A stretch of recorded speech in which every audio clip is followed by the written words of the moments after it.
My dear viewers, I have something very significant to tell you today. I thought I will share some of the feelings in my heart. Every day you are seeing me in person before you, but you know very well that I am not able to see you. But nevertheless, we have already run more than 200 episodes in Disha channel. I think all these episodes must have given you a sufficient exposure with regard to the subject that I am exposing. We are exposing the 11th skandha of Srimad Bhagavatam. The 11th skandha is called the Mukti skandha, the skandha on liberation of the human mind. How can the mind be liberated from the undue shackles, afflictions, torments, tensions and agitations? That is the subject of discussion. Of course, now and then I branch off and give you some connected versions from primarily Srimad Bhagavata itself. That is only to make the exposition more relevant and interesting and involving to all of you. There are so many stories current in our society. Many of them do not know how these stories have sprung up, where lie their roots. So I thought of connecting all of them. Through all these episodes, I think every one of you, the viewers of this series, Inner Spiritual Splendor, you must have had a clear idea about who is this Swamiji who exposes this text before you. I don't have a very clear idea about all of you. The number of letters and other responses that we are getting are also not sufficiently representative of this kind of an exposition. An exponent will feel happy only when the exposition is properly heard and responded to and received by the recipients. In that respect, I believe all of you are lagging kilometers behind. Can this situation be changed is a question I am asking you. Will you come forward and let me know, either by email or even by telephone calls, preferably by writing, how you are getting involved in this exposition and whether it is desirable for us to continue it is an important question. You know, normally the rule, our electronic medium is media, as to say, so to say. They are very, very effective. If I go and talk to a crowd of people, it will be some 500, 1000 or a little more. But through the electronic media, I am able to reach perhaps thousands, lakhs and even millions. I am running a Malayalam series and quite a number of people are listening. The way we understand, millions of people are viewing every day. And many of them come and see me here. They also write to me. And what they say is that our day will not be pleasant unless we are hearing it. And the Malayalam telecast has become very popular and people are discussing it when they meet each other. This much of information is coming to me. For you, the English viewers, the story has to be even better is what I assume. But the type of response I am getting from the viewers is very, very poor. So I don't feel very much encouraged to speak to you. Maybe that you are listening to me very well and you all like it. But how do I know about it? Normally, any program telecast is very popular and the general idea and estimation about channel programs is that anybody doing anything in the channel is an effective medium and a number of people advertise their products through the channel. Say if there is a cricket program, some people take a contract for the cricket program telecast, paying crores of rupees. Why? Because that gives them an opportunity to speak something about themselves in the form of advertisement. You must be already knowing that this Inner Spiritual Splendor series is something that is produced by Narayana Ashrama Tapovanam. It is also telecast at its own expenditure and cost. And so far as any advertisement is concerned, you must already be knowing no advertisement, no insertion at all is there. If at all we give some insertions, it is about your own Swamiji's program and something like books and journal and things like that. Now they are our own insertions and we don't get any revenue or anything like that. And so far as this expensive program is concerned, we have to pay Disha channel for every episode. And it's a very, very substantial amount. You can yourself conjecture how it could be. So I am wondering why our viewers are not coming forward to get involved in this program. You know, any kind of a work, social activity, including this kind of a program, it can be effective only when the society itself gets involved. It is not our proposal to go and seek advertisements and through advertisement revenue run a program like this. It will be then commercial. I am not interested in it at all.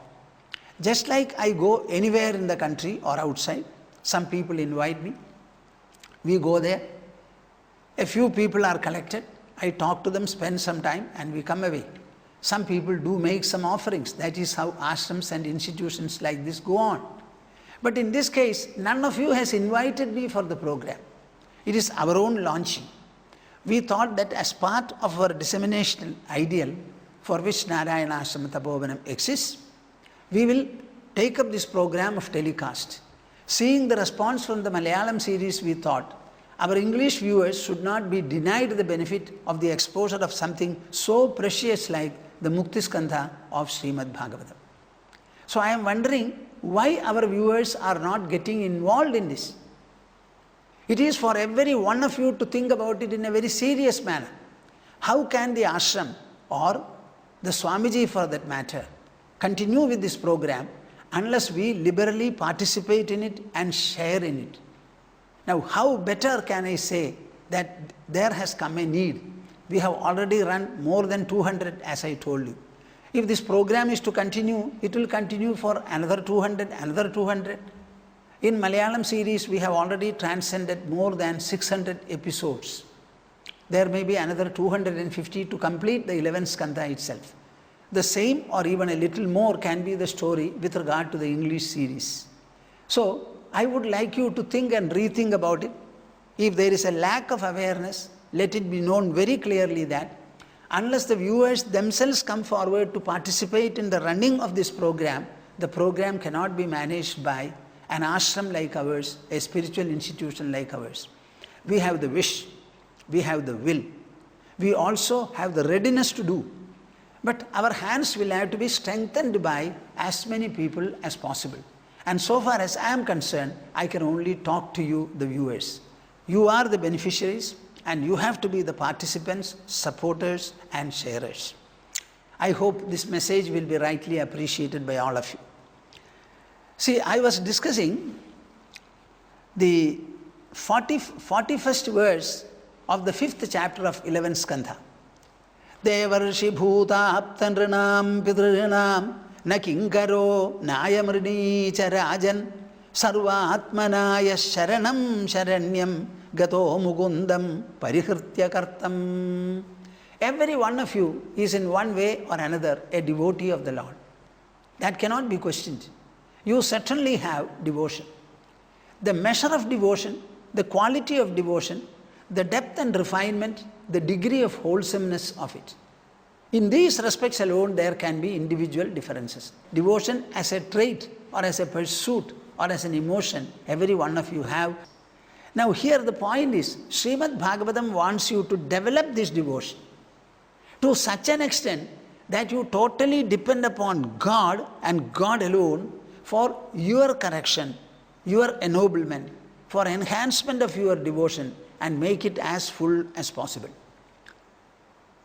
Is it a workable proposition? This is something that every one of you should start thinking. Srimad Bhagavatam clearly tells you that this is the way you have to proceed. Every day of your devotional life should bring about a degree of enrichment, empowerment, elevation, depth and fullness to your mind. And that is possible. How? You have to think, you have to apply your mind. Mind application means manana, reflection, introspection.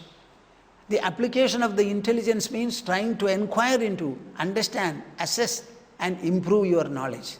Unless the mento-intellectual factors are involved in the pursuit, I don't think devotion can be improved.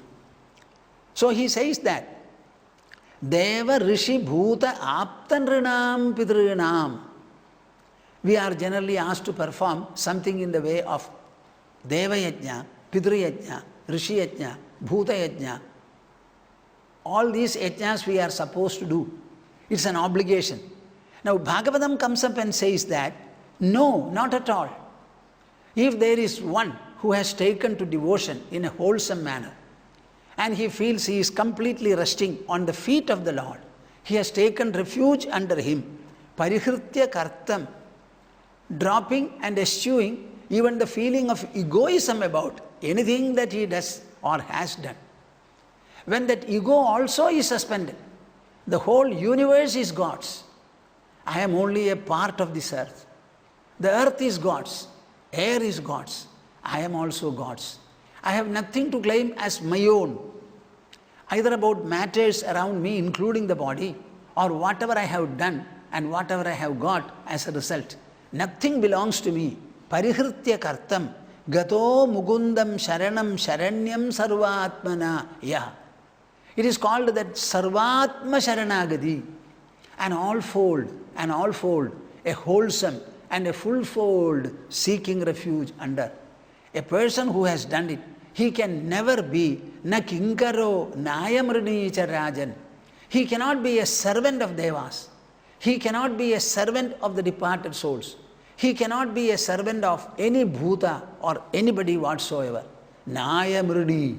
He does not also owe anything to them at all. Can you imagine? Can you derive sufficient knowledge and affirmation from this statement?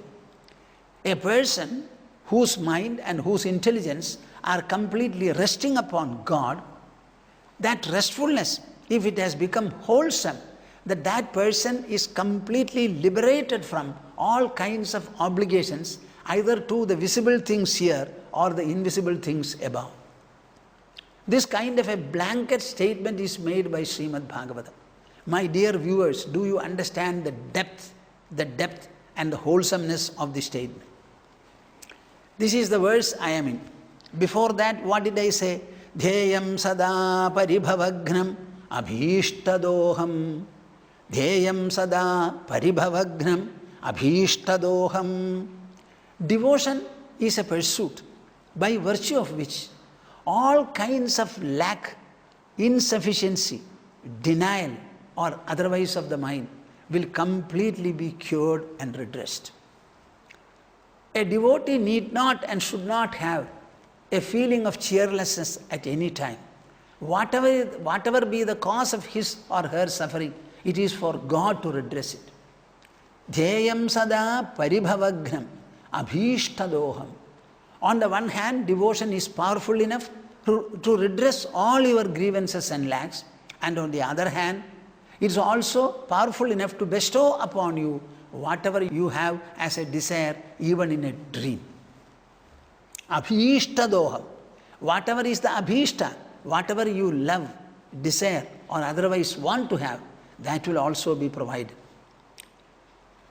Our concept of God is so beautiful, so great, so magnificent, so wholesome, so wish-yielding, that if you take to devotion, understand, it has to work in your mind. It will become a powerful flow, a powerful current. It will take away all kinds of distractions, and you will be able to live, dwell, and rest upon the feet of the Lord, carrying Him in your heart. I told you one or two verses. Sandhya vandana bhadramastu bhavate bhosnana tubhyam namo bho devaha pitarascha tarpana vidhau naham kshama kshamyatam yatra kvapi nishadya yadava kulottam sasya kamsadvishaha smaram agham harami tadalam manye kimanye name. A devotee is singing, I am no more going to do anything in the way of convention or practice and tradition. Even the Sandhya Vandana I am going to drop. The Japa also I am going to drop. I won't be able to do all these routines, abide by anything like this. What is my solution or my way? Yatra kvapi nishadya, wherever I am, whether I have taken bath or not, whether I am clean or unclean, whether I am in the marketplace, my own home, or somewhere as a guest in a friend's house, or maybe in a running train, or in a plane, wherever I am, where can be I I can only be on the lap of God. The entire world is God. So whether I live in my house or whether I am in another house or in the marketplace, does it make any difference? You see, the understanding of devotion, the understanding of God completely undergoes a revolution. And you are able to think of God in a universal measure and magnitude. Yatra kvapi nishadya yadavakulottam sasya kamsadvishaha. I will only think about Lord Krishna,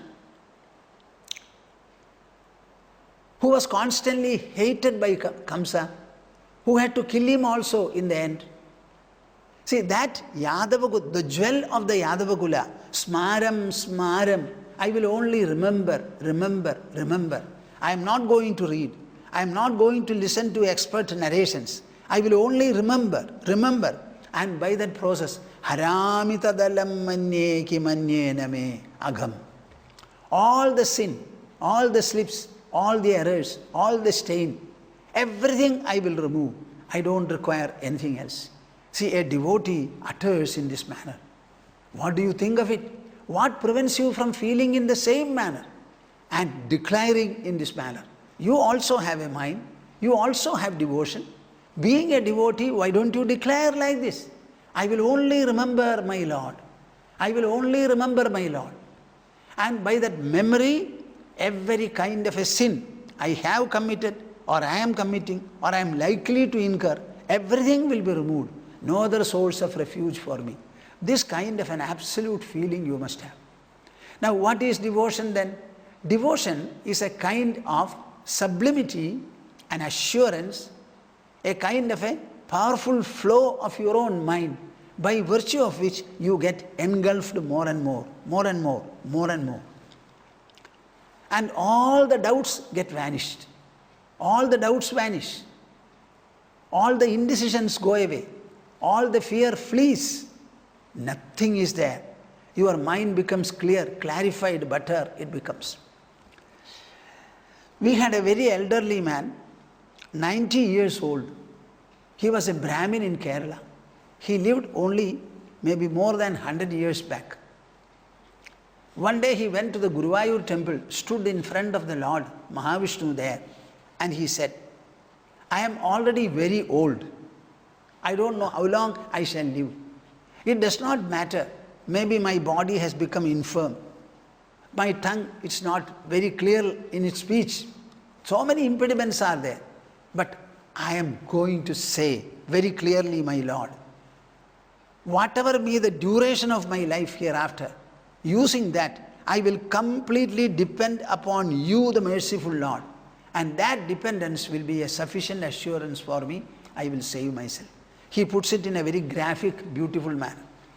Abdardhena harim prasannamagarod auttana padashishuhu saptahena nripah parikshidabala yamardhatah pingala khatvango ghadigadvayena navadih prayobi tannavyathe tam karunyanidhim prapadya sharanam sheshayusha toshaye. You know, you should learn these verses. One verse will bring about such a revolution in you, such a tempest in you, that all your ideas, inferiority and complex, doubtfulness, fear, etc., all things will simply disappear, flee. Abdardhena harim prasannamagarod auttanapada shishuhu. I told you the story of Dhruva. How old was he? 5 years. What happened? His mother sent him to Madhuvana, and in the depth of the huge forest, he started doing penance. How long did he take to please the Lord and for the Lord to appear before him? Abdardhena harim prasannamagarod. Less than 6 months. Lord Hari appeared before him, blessed him and sent him back. And when he was going back, the entire palace, his father, his own stepmother, his mother, his own stepbrother, all of them had come to receive him. And that was the palace where he could not get the lap of his father. The whole calamity changed. The whole adversity completely got transformed. Only within 6 months, he says. So within 6 months we have the instance of the young boy Dhruva pleasing Lord Mahavishnu, Mahavishnu appearing himself before him and showering all the blessings he wanted. Abdardhena harim prasannamakarot Uttanapada Shishuhu. The child born of Uttanapada did this. This is the first story. What is the second story? Saptahena Nribhah Parikshit. Parikshit, the great Maharaja of the Pandava clan, he took only 7 days. On the 7th day, he was supposed to be bitten by the cobra Takshaka and die. But before that, he achieved what he wanted. In how many days? Less than 7 days. Abalaya Amardhadav Pingala. What about the famous prostitute of Videhanagari, Pingala? How long did she take? One day she got dispassion and vairagya. She became very much touched. Nobody came to her that day. I think I have already told you this story. And she started singing aloud the praise of the Supreme Lord. She makes a dispassionate song. And in the song you find a lot of discrimination, viveka, vairagya, atmajnana, etc. She said, I am going to sell myself to Mahavishnu, buy him outright. And like Mahavishnu, I am going to sport with him romantically. All this took place. Yama ardhadav pingala. One yama is about 3 hours. Half of it means 1.5 hours. With 1.5 hours introspection, deep thinking, Pingala changed her plight. Such a confirmed sinner in the ordinary language, for a number of decades she has been carrying on.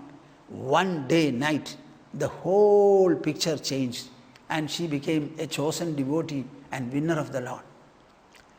Coming down to Khatwanga, Khatwango Ghatikadvayena, Khatwanga achieved his moksha. In how much of time? Ghatikadvayena, 24 minutes multiplied by 2, in 48 minutes, he also achieved his goal. So, beginning from Dhruva, 6 months, coming down to Parikshit, 7 days, then Pingala, 1.5 hours, we have now reached 48 minutes. In this background, what do I have to say? This Chelaparamba Nambudiri says, Navadif prayo vitannavyathe.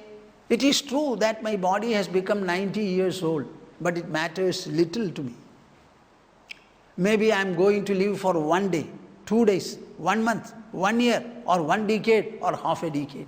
Whatever it may be, Sheshayusha, the tenor of life, I don't know. Tam karunyanidhim prapadya sharanam. Tam karunyanidhim sharanam prapadya. I am seeking refuge under a greatly merciful Lord. He is not a cruel Lord. He is not a reluctant Lord. He is not a proud Lord. He is a very merciful Lord. His heart will melt more than like a butter. Such a merciful Lord I am going to seek refuge under. Sheshayusha. And whatever is the remainder of my life, in that remainder period, Toshaye, I will please him, delight him, and win my goal of liberation. What do you say? See, your mind should be saturated with thoughts of this nature. They will instill in you confidence, and unassailable position. Our mind grows by concepts, by thoughts, by feelings, by emotions, by beautiful and truthful imaginations. Develop them. Abdardhena harim prasannamakarot auttanapada shishuhu saptahena nribhah parikshidabala yamardhadav pingala khatwango ghatikadvayena navadih prayobi tannavyathe tam karunyanidhim prapadya sharanam sheshayusha toshaye. If you recite these verses, you know how much of absorption in your mind will take place. These ideas will be absorbed by the mind and it will remain part of the mind's culture and thinking habit.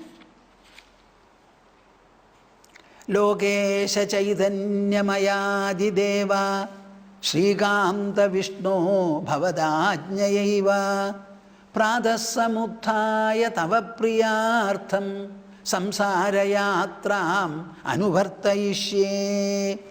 This Chelaparambu Nambudiri made this statement, he made this declaration or proclamation when he was 90 years old. I think none of you will be 90 years old. You will be much younger. And you may not have any crisis in your life also. Why should you wait for or meet any crisis? Lokesha Chaitanyamaya Deva. Here is a beautiful prayer which you can chant, which you can remember, in whose lines you can channelize your thinking. Hey Lokesha, controller and emperor of the world, Chaitanyamaya, whose nature is consciousness, Adideva, the premier of all gods, Sri Kanta, the consort of goddess Lakshmi, Vishnu, hey Vishnu, Bhavad Ajnayaiva, only by virtue of your command, Prataha, in the morning, Samuthaya, getting up, Tava Priyartham, for your own pleasure and delight, Samsara Yatram Anuvartayishe. We are following, I am following the worldly journey allotted to me. What a beautiful concept. We are getting up in the morning only by the command and provision of the Lord. We have gone to sleep. When we enter into the sleep, everything has gone. The mind has disappeared. The intelligence has disappeared. The ego also has got dissolved. We are not waking up because I wake myself up. Certainly not. Even if you put an alarm, the alarm will ring and you have to respond to it.